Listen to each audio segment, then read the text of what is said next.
In this session of Frame Fixer's Eyeglass videos, we're going to take a look at a transition model that occurred between the advent of the monocle, which became quite popular in Europe once the science of developing magnifying lenses had been established, and the eventual evolution of having two of these mounted on a frame, which was then held to the head by a wide variety of temple arms which were developed both in America and in Europe.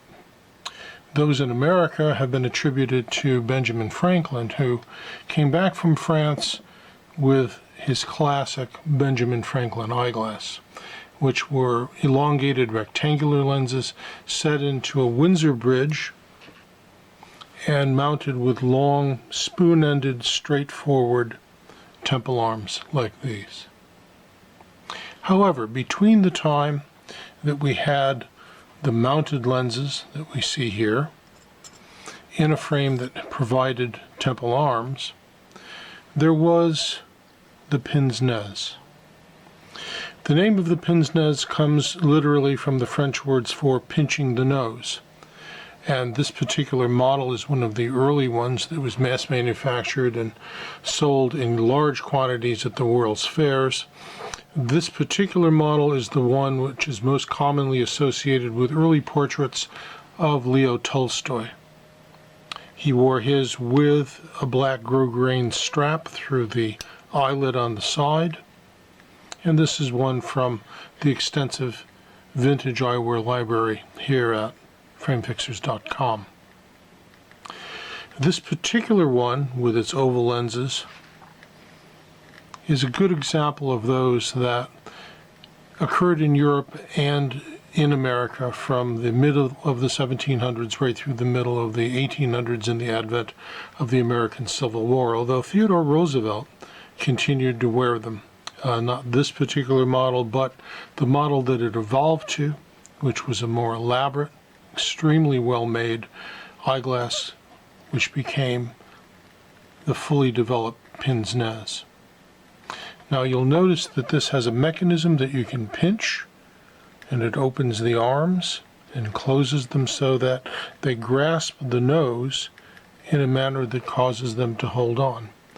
Many of these, of course, were affixed with some kind of a chain and an ear wire, so that when they did fall, and they did occasionally pop off the nose, they wouldn't hit the floor and damage the lenses.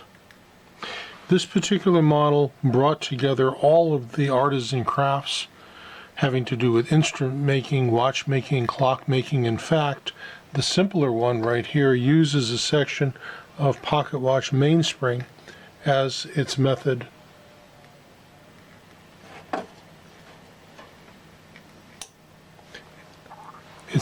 of holding the piece in its arched form, which holds on the nose. The Pince-Nez, which is equipped with the rotating gripping sections, utilizes spring brass wire, and that mechanism is one that we restore here at framefixers.com through the use of old rod stock like these. Some of these pieces predate the First World War, and we have them in their original, many of them are French, in their original wooden canisters. And they're used to make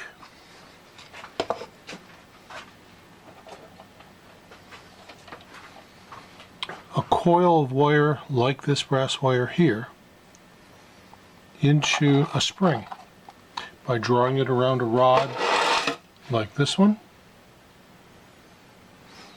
and that piece becomes the coil spring, which activates the rotating piece on the Pince-Nez.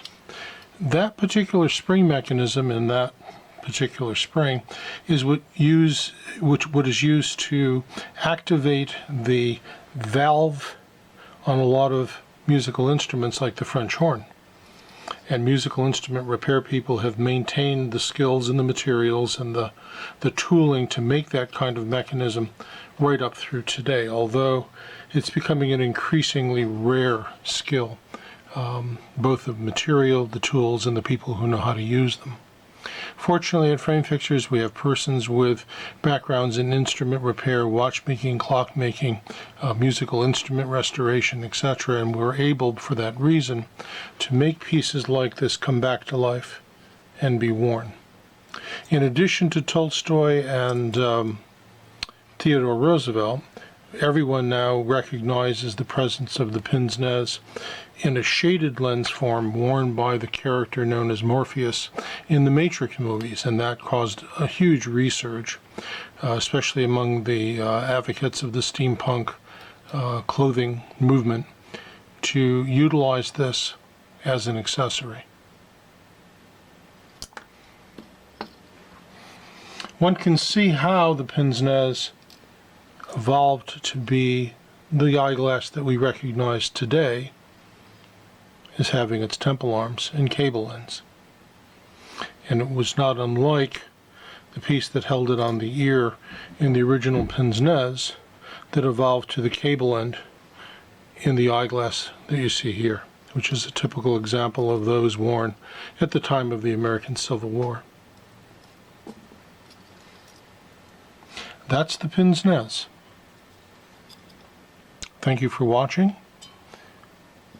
Please visit our framefixers.com website and our Frame Fixers video series. Have a wonderful day.